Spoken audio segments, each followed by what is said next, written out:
Well, good morning, good afternoon, good evening, good night. Depending on where you are in this world, God bless you.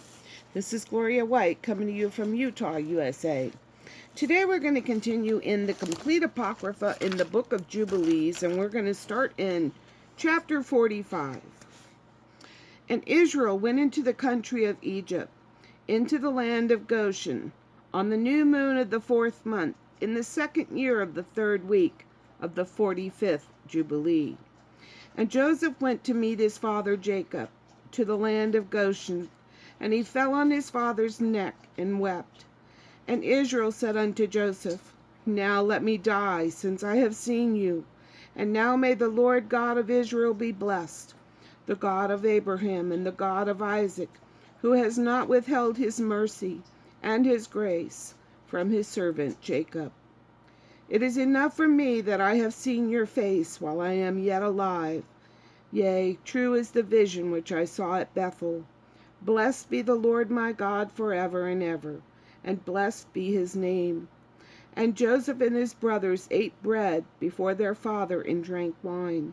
And Jacob rejoiced with exceeding great joy, because he saw Joseph eating with his brothers and drinking before him.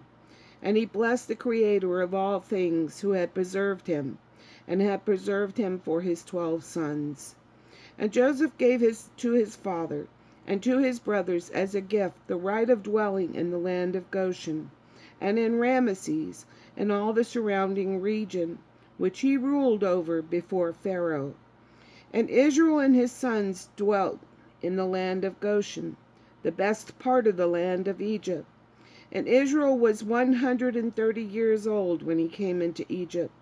And Joseph nourished his father and his brethren, and all their possessions with bread, as much as sufficed them for the 7 years of the famine.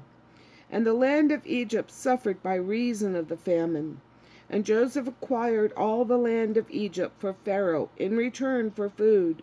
And he got possession of the people and their cattle and everything for Pharaoh. And the years of the famine were accomplished.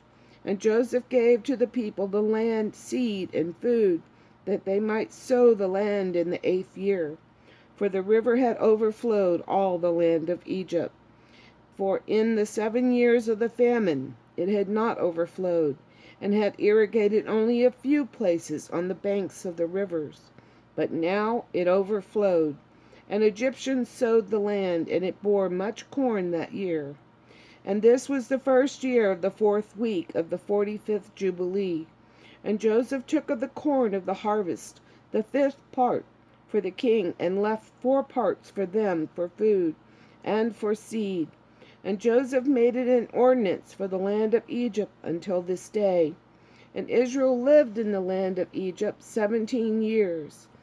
And all the days which he lived were 3 jubilees, 147 years. And he died in the 4th year of the 5th week of the 45th Jubilee. And Israel blessed his sons before he died, and told them everything that would befall them in the land of Egypt. And he made known to them what would come upon them in the last days, and blessed them, and gave to Joseph 2 portions in the land. And he slept with his fathers, and he was buried in the double cave in the land of Canaan, near Abraham his father, in the grave which he dug for himself in the double cave in the land of Hebron. And he gave all his books and the books of his fathers to Levi his son, that he might preserve them and renew them for his children until this day. And as always, I love you. Doesn't this remind you of something that's happening today? The famine, and how Joseph prepared for the famine, because God warned Pharaoh through a dream, and he used Joseph to provide, to stack up the food, to preserve Israel and his sons and all their children. Isn't God amazing? You know it. Take care. Have a great night.